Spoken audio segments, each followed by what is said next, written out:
long today, as script is 8 pages long, but here we go with today's country of Albania, which I kind of discussed a little bit yesterday, but here we go discussing it a little bit more today. So yeah, here we go. As like the people of what is now in modern day Albania learned to use bronze at about 2100 BC. And then about 1000 BC they learned to use iron. And in the Iron Age, people of Albania were called Illyrians. And Illyrians eventually came into contact with Rome, and the Romans conquered in 167 BC. But under Roman rule, Albania kind of prospered. So it's just hot.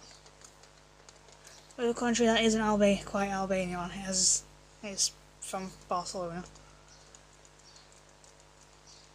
And the Romans built roads in the area, and towns like Elbassani grew up, but in 395 the Roman Empire split into two parts, east and west, and Albania became part of the Eastern Empire, which was known as the Byzantine Empire. And during the 4th, 5th and 6th centuries, the Germanic people invaded Albania several times, but they always withdrew. And between invasions, life went on as usual. And yes, because of its position at the edge of the Byzantine Empire, Albania was weakly defended. And by the 10th century, the Bulgarians conquered large parts of what is now Albania. But the Byzantines recovered territory by the early 11th century, when they were led by Emperor Basil II. Which was also the name of a fox called Basil Brush. Boom boom, kind of thing. However, in the 11th century, the Normans captured Sicily and southern Italy and turned their attention to Albania, and landed on the coast in 1081 and captured Dresi, but the Byzantines took it back in two years later in 1083 with some help from Venice. And then in 1208 the Crusaders captured Constantinople, and for the first time Albania was freed from the Byzantine control and was up for grabs. And following a period of warfare with the power of fighting to control Albania, Venice first seized control of central and southern Albania, but they only directly ruled the main ports. After 1210, the Greek vassal called Michael Comnenus ruled the hinterlands. However, by 1215, Michael turned on the Venetians and he formed a despotate, or Epirus. And then in the late 13th century, the Byzantines struggled with the kingdom of southern Italy and Sicily for control of Albania. However, Byzantines eventually drove the Italians out, but by the 14th century, Albania fell to the Serbs, and the Serbian king Stefan Dusan first invaded in 1343. However, after his death in 1355, the Serbs lost control of Albania, and the feudal lords fought among themselves for control. However, there was a new threat to Albania in the former Byzantine Empire, now the Ottoman Empire, and the Ottoman Turks. And the Turks occupied southern and central Albania in the years 1415 to 1423. However, in 1443 a rebellion broke out that was led by George Castriotti, who lived from 1403 to 1468, and then on him and his son, the Albanians in the north continued to resist the Turks until 1479. And under the Turkish rule, some Albanians converted to Islam, though other Christians were allowed to practice their religion, and generally Turkish rule brought some stability to Albania. But by the late 19th century, a strong independence movement grew in Albania, and as a national movement promoted Albanian language and culture. And then in 1912, war broke out between the Turks and the Balkan League, made up of Montenegro, Greece, Serbia and Bulgaria. And by 1912 the Turkish Empire was in a steep decline.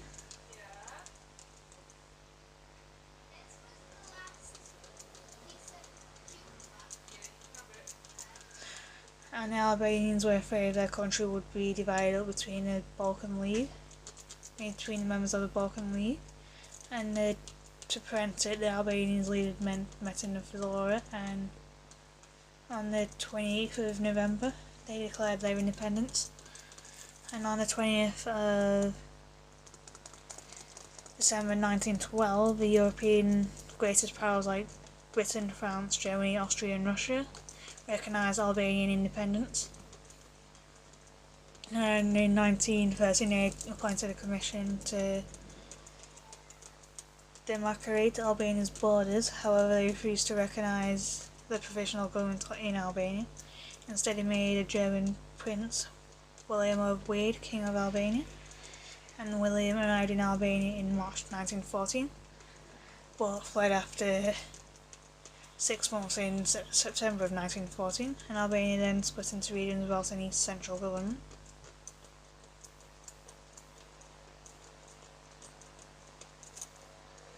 But in 1918, as World War I was winding down, the Albanians formed a provincial government and the elections were held, and the parliament sat in Tirana in 1920.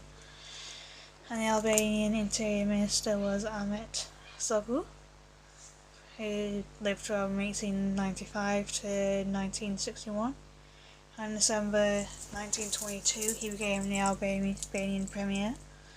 However, Sogu lost the election in January 1924 and fled abroad in June 1924. In December 1924, the Yugoslav helped him march on Tirana and overthrew the government, and Sogu quickly made himself a dictator, and in 1918 he made himself King Zog of Albania. However, Italian influence increased in Albania under Zog's rule, and on the 7th of April 1934 Mussolini, the then dictator of Italy, invaded Albania and Zog fled abroad again. And Mussolini installed a puppet government, and after Germany conquered Yugoslavia and Greece in 1941, some territory was given to Albania, and yet in November 1941 a Communist Party was formed with Enver Hoxha 1908 to 1985 as its secretary, and from the summer of 1942 the Communists fought the Italians. But when Italy surrendered in 1943, the Germans stepped in to occupy Albania, and the Communists formed a provisional government in May 1944.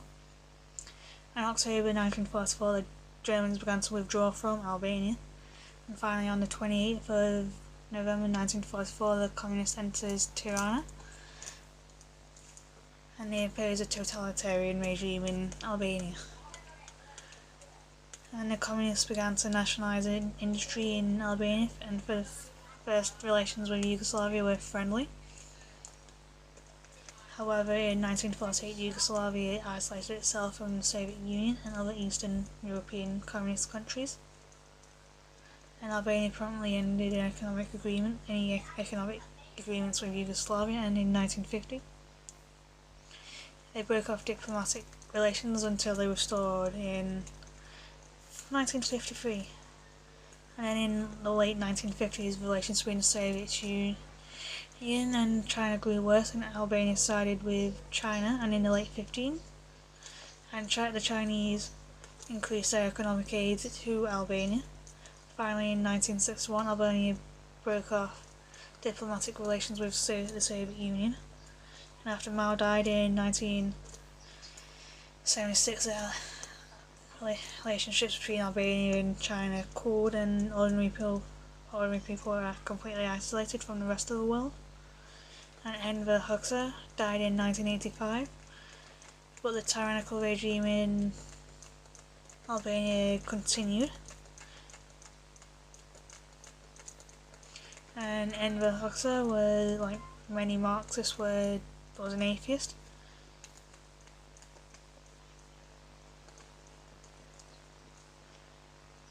And he declared that 1967 he declared that Albania was an atheistic state. And Hoxha did,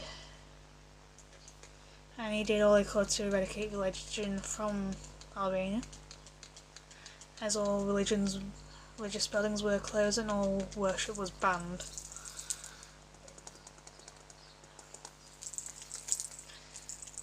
And in 1990, the Albanian leader Ramir Elia introduced some minor reforms, but however in December 1990, the student demonstrations forced the government to allow other political parties to be formed in Albania, and elections were held on the 31st of March 1991. And the communists won, but a general strike in June forced them to resign. And the coalition then ruled Albania until new elections were held in March 1992, and the Communist Party was forced to reinvent itself as a socialist party. And as religious freedom was introduced in 1990, and stayed a majority of Albanians are Muslims, and there are significant minorities that are Orthodox or Catholic. And in 1996 and 1995-1996, pyramid investment schemes sprang up in Albania, but at the end of 1996 they began to collapse, and the result was unrest in Albania, which forced the government to hold new elections in June 1997. And gradually stability did return to Albania, but since the economy has grown, although Albania remains a poor country, and the government is trying to improve the infrastructure of Albania. And in 2009, Albania joined NATO, and is hoping to join the EU, and today there's about a population of about somewhere around 3 million. So yeah, that's a bit of history for Albania for you. I'll talk a bit about language, and I've focused a little more on legends today, unlike yesterday where I focused on history a bit more. Now, Albanian is an Indo-European language which forms its own branch of the Indo-European family and has no known close relatives, and is spoken by about 7.6 million people, mainly in Albania and Kosovo, and also in parts of Italy, Macedonia, Montenegro, Romania and Serbia. Albania is thought by some scholars to be a descendant of Illyrian, a group of Indo-European languages spoken in Western Balkans, perhaps until the 6th century AD, and others believe that Albanian descendants from Thracian and Dacian, Indo-European languages spoken in parts of the Balkans until the 5th century AD. And as Albanian has absorbed some Greek and many Latin words between the 2nd century BC and 5th century AD, which after that it was influenced by the languages of Slavic and Germanic tribes that settled in the Balkans, and were also borrowing from the Proto-Romanians and Vlachs from the 9th century AD. And there's two main dialects of Albanian: Tusk, also known as Tuskesis, and Gegogeg, known as Gegsnisht. and the dividing line between them is the Scumbian River. Tusc is the official language of Albania, and while the official languages of Kosovo and Albania, as obviously Albania, but also Macedonian, and spoken in southern Albania, Turkey, Greece and Italy, and Czech is also spoken in northern Albania, Sicily, Serbia, Montenegro, Kosovo, Macedonia and Bulgaria. Dialects are more or less mutually intelligible, and transitional varieties of Albanian are spoken in central Albania. And Albanian has been written with various alphabets since the 15th century. Originally the Tusc dialect was written with the Greek alphabet, while the Czech was written with the Latin alphabet. And they have both been written with the Turkish version of the Arabic alphabet, and the Latin alphabet for Albanian was standardised in 1909, with a unified literary version of Albanian based on the Tusc dialect was established in 1972, and Albanian has also been written with a number of other alphabets, including Elbasan, Befa, Kukju and Todri, and local inventions have appeared during the 18th and 19th century, but were not widely used as such.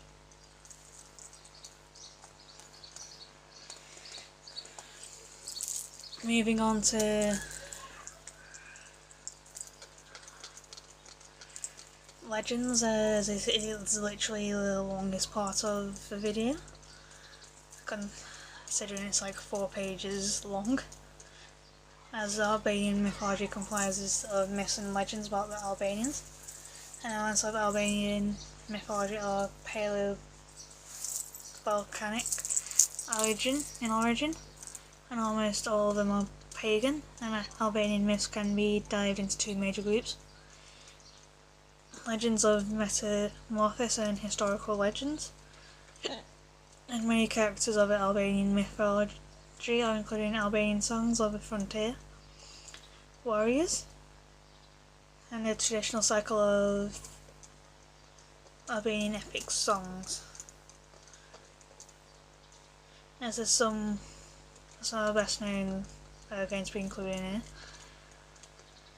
As there's Besa, which is an Albanian cultural precept.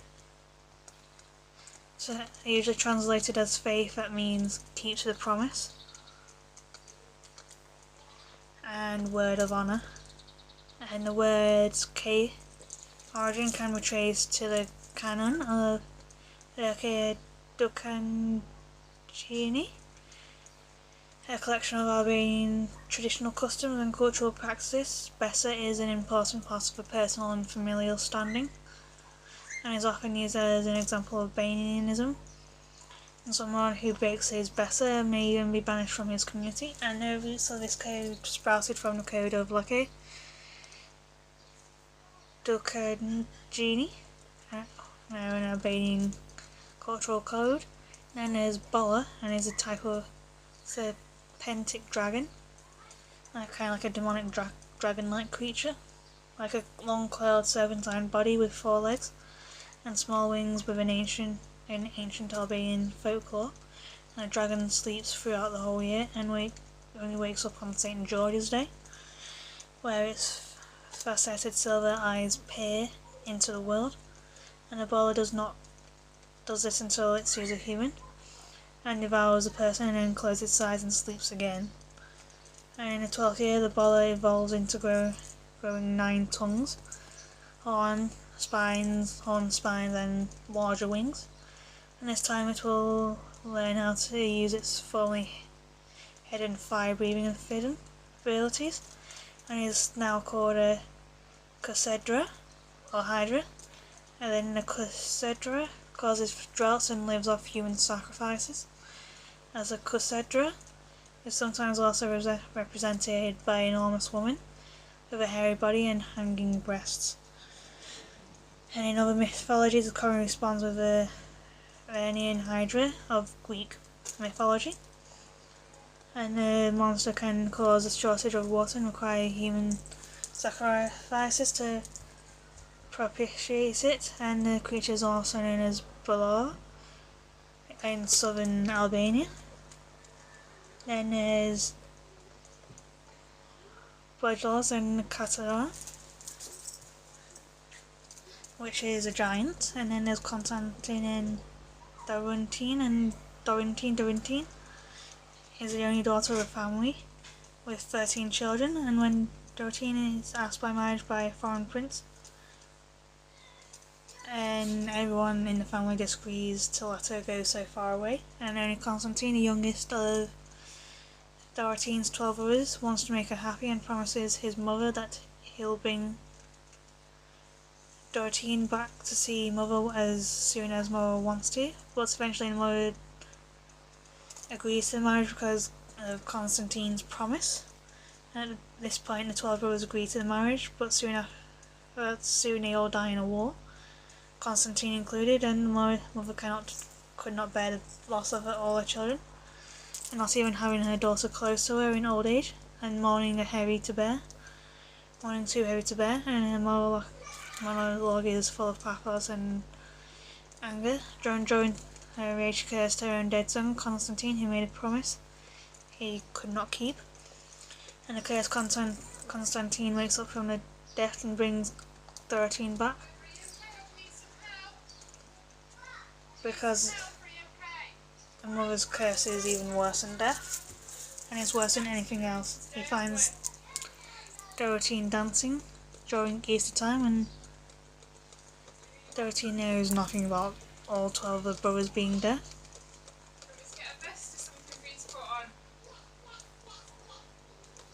And Constantine tells her to come immediately with him and brings Dorotine back overnight on the back of his horse, and she observes that he looks tired and he's full of dust. But he tells her that because of a long trip she cannot know that he's already dead. And when they arrive home, he leaves her at the door and tells her that she has to go to church, but instead he goes back to his grave.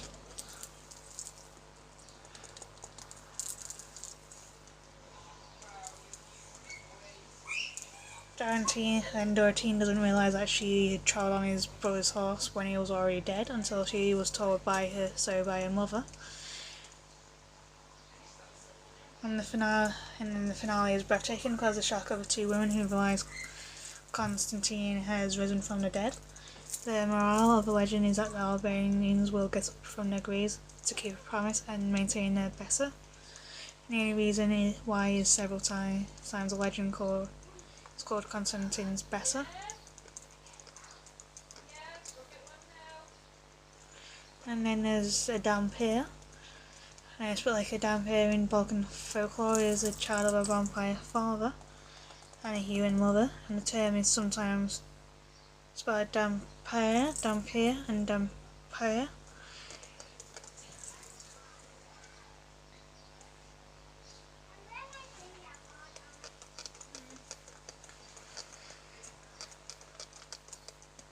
And the Dampir's powers are similar to that of the vampires, but without the usual weaknesses, as Dampirs are supposed to be apt at killing and detecting vampires. And this is referred to any hybrid of one human and one vampire parent. They are half breeds and not proper vampires themselves. And there's Dajjal, which is the devil. Kind of like the devil, as it's an Albanian god of evil and death. And in the modern Albania, Dajjal is named his name of a devil, and he's also called Dread, and from the Latin Draco. And then there's also Drangul, which is the Drangul, are semi-human warriors with extraordinary strength, giving them the ability to tear out trees on the ground and throw large boulders at their enemies. And they are born wearing shirts and cuirasses with wings under their arms. And the thunderstorms are conceived as battles between the Dragulas and the Klashredas, as the Dangus are believed to have slain the Kulshedra, knocking her unconscious by throwing a tree and boulder at her, and afterwards drowning her in Shakumbin, which is a river in central Albania. And in Albanian mythology, the Drangul, the semi-human winged warrior. The goal of Drangul is to defeat the Kulshedras and the enemies of the Albanian people. Then there's Gejegri, Elza, Ali, as Gejegri, Alia has 9 wounds to his body and lay suffering for 9 years in his house, and everybody had forgotten about him. But only his sister took care of him by night, night and day for 9 years. And the news came from another enemy, Balazi, a black knight, had come from the sea and was killing people and destroying villages every day. And one day, Gajeji felt some drops of water on his face and thought his house had become so old that the rain was coming in. His sister told him that it was not rain but her tears on his face. And she told him that Balazi has requested her and sooner or later he'll come and get her. And Gajeji then told her to take his horse and make it ready for war, as he was going to fight against the Bals. And he met Bals the next day and had a fight, and Gajegi was victorious and he returned home to his sister and they hugged with joy and both their hearts stopped beating and they died instantly together, kind of thing. It's a very nice tale, really. And they were buried in the same grave and the place was never forgotten and everyone passed by to stop remembering his great actions. Then there's Kukudi, and in Albanian belief, the Kukudi is the final stage in the transformation of a vampire. It is basically the perfect vampire and takes about 30 years from start to finish of a transformation. And during this time, the Kukudi grows into strength, shape, and vampiric powers. And when it reaches a state of Kukudi, the vampire is no longer vulnerable to sunlight and no longer requires to return to his grave or keep the cemetery close by. And in the Kukudi stage, the creature is now able to travel extensively, usually as a merchant or reside in his own home. And unlike any vampire, it can be destroyed by staking, decapitation, and cremation. It can be rendered harmless by hamstringing. Then there's Nusmali, which is a nymph of the mountain, and Perendi. And in Albania, the Perendi is a word for God and the sky, especially invoked incarnations and songs and prayers for rain, and it may be derived from Peridage, which is to set of the sun, which might be borrowed from the Latin parenter, to bring sacrifice to the dead, to satisfy, kind of thing, or Latin imperantum, ruling the sunsets, and perhaps ultimately the Kalikon Greek, which of the sunsets can literally mean the sun rains. Now it's a contradiction of the Indo-European pair, Kuru, or of god or thunder god by possible association as the god of the smite and the oak with thunder.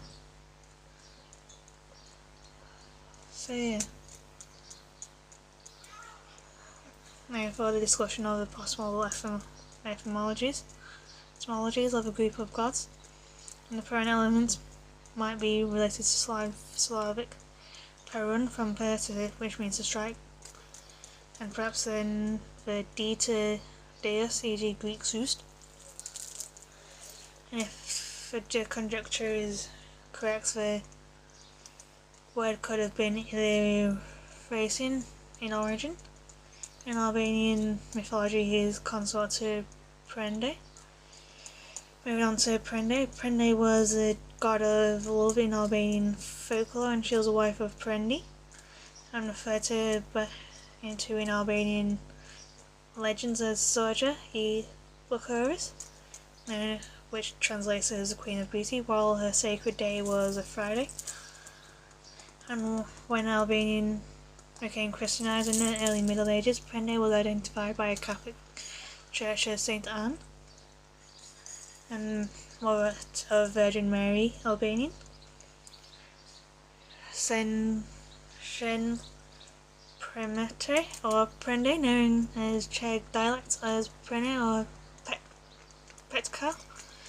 And then there's Princess Jira. The legendary figure was placed in the 15th century as a woman who, along with her child, threw herself from the Gudjar castle, so she did not end up in the hands of the Ottomans. Then there's Ross Afati, and the legend is about the initiative of three brothers who set out to build a castle. And it works all day, but the walls fell down at night. And a clever old man who advised them to sacrifice someone in the wall so the walls could stand. And the brothers, an old man advised them to sacrifice someone so that the walls could stand, but the three brothers found it difficult to decide whom to sacrifice, so they decided to sacrifice one of their wives who would bring them lunch to the next day. So they all agreed whichever of the wise was to bring them lunch the next day would be the one who would be buried in the walls of the castle. But they promised not to tell the wives of this. The two older brothers, however, explained the situation to the wise and the knights, while the honest young brothers said nothing. And following afternoon, the brothers waited anxiously to see which wife was carrying the basket of food. And it was Rosafa, the wife of the youngest brother, and he explained to her agreement that they had made, namely that she wanted to be sacrificed and buried in the wall of the castle so they could finish building it, and she did not protest. And the faithfulness of the youngest brother and the life sacrifice of his young wife are portrayed as elements of symbolic importance, as Rosafa was predestined to be walled in, worried about her infant son, accepted to be walled in on a condition that they leave her breast exposed to feed her newborn son. And in the night, her right eye to see him, and her right hand to caress him, and her right foot to rock his cradle. And it's said that the milk still flows from the walls in the castle. So it's kind of happy. And there's Shetoj Savela. Sylph. In Albanian mythology, the Shetoj Savela, known as Sejoj Sorhesta, Setozote, and Nazinda. It was a small creature with supernatural powers of extraordinary beauty. And they are invisible woodland creatures which can be seen by humans only on the rare occasion and are fond of song and dance. And then there's Shetriga and the Shriktiga, ultimately of Roman Strix, and Italian Strega, also known as the Romanian Striga, and Polish Strigega. Albanian folklore was a vampiric witch that was stuck with blood of infants at night while they slept, and would then turn into flying insects. Traditionally, a moth fly would be. And only the Striga herself could cure those she had drained, often by spitting into their mouths, and those who were not cured naturally sickened and died. And also means just a witch, a person that uses magics. And the male noun for Striga is Strigul or Strigan. Then there's also the Shruti, and in Albanian mythology, the Shruti He is a weather deity, and a deity of tree. Is of Illyrian origin. And then there's a tale of the eagle, and the tale of the eagle is in Albanian folklore. A tale that explains how Albania and Albanians received their indigenous name. And he, as a youth, was hunting in the mountains, and an eagle flying above him alighted from the top of a crag, and the eagle was especially large and had a snake in its beak. And after a while, the eagle flew away from the crag where it had its nest, and the youth then climbed to the top of the crag where he saw in its nest an eaglet playing with a dead snake. But the snake wasn't really dead, so only instead revealed their fangs and was ready to pierce the eaglet with its deadly venom, and the youth quickly took his bow and then arrowed and killed the snake. And he took the eaglet and started for his home. Suddenly the youth heard above him the loud whir of a great eagle's wings. "Why did you kidnap my child?" cried the eagle. "The child is mine because I saved it from the snake which you didn't kill," answered Eve. "Give me back my child, and I will give you a reward for the sharpness of my eyes and the powerful strength of my wings. You will become invisible, and you will be called by my name." And the foster youth handed over the eaglet, and after the eaglet grew, it would always fly above the head of the youth, now a grown man, who with his bow and arrow killed many wild beasts in the forest, and with his sword slew many enemies of the land. And during all of these feats, the eagle faithfully watched over and guided him. And amazed by the valiant hunter's deed, the people of the land elected him king and called him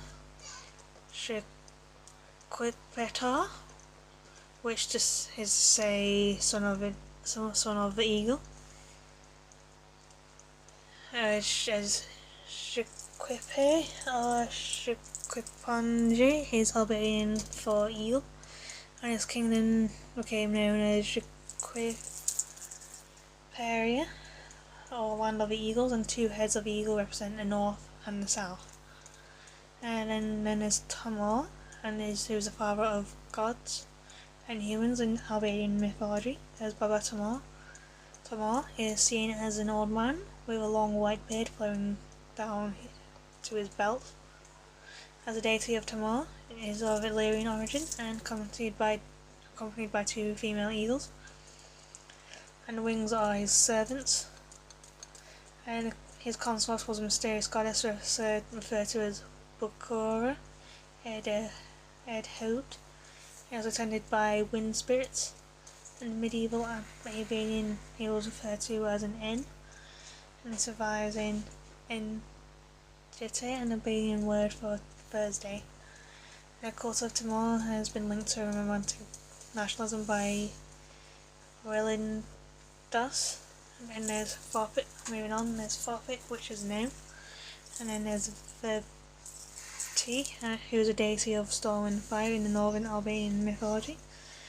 And his name means a blind one, and he is also known as Shen Verti, known as a holy blind one, and always some parts of Albania as Memoria.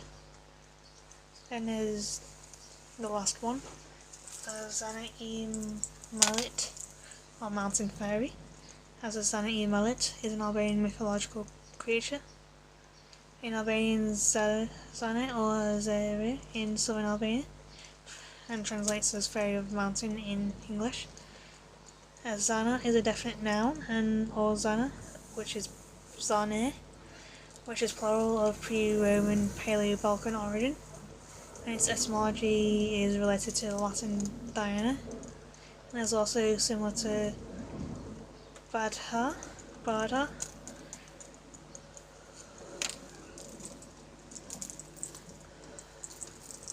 So yeah, that is the video for today, and I'll see you all very soon.